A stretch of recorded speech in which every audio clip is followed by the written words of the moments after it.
पढ़िए एक संत और सेठ की कहानी, जिसमें संत का भगवान पर इतना अटूट विश्वास है कि वो प्रसाद में जहरीला भोजन खाने से भी परहेज नहीं करते।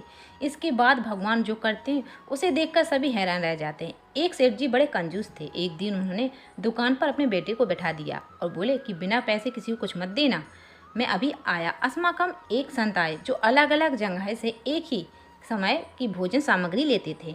लड़के से कहा, बेटा जरा नमक दे दो। लड़की ने संत को डिब्बा खोलकर एक चम्मच नमक दे दिया।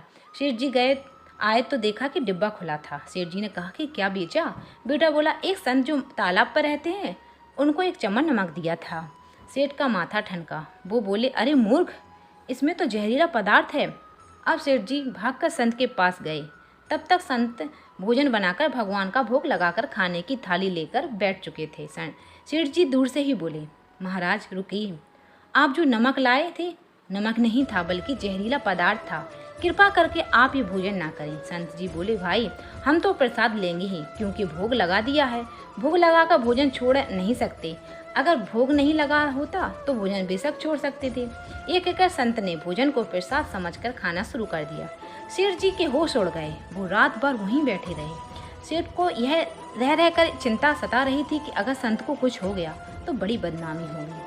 रात में अगर तबीयत बिगड़ी तो कम से कम वैद्य को दिखा देंगे। सोचते सोचते उन्हें नींद आ गई। सुबह रोज की तरह संत जल्दी उठकर नदी में स्नान करने लगे।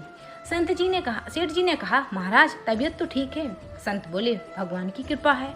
इसके बाद वे पूजा के लिए मंदिर चले गए। जैसे ही संत ने मंदिर का द्वार खोला तो देखा कि भगवान के श्री विग्रह के 2 भाग हो गए हैं और शरीर काला पड़ गया है। वे देखते ही सेठ को सब समझ में आ गया कि भक्त के अटल विश्वास को देखकर भगवान ने भोजन का जहर भोग के रूप में स्वयं ग्रहण कर लिया और भक्त को प्रसाद ग्रहण करवाया।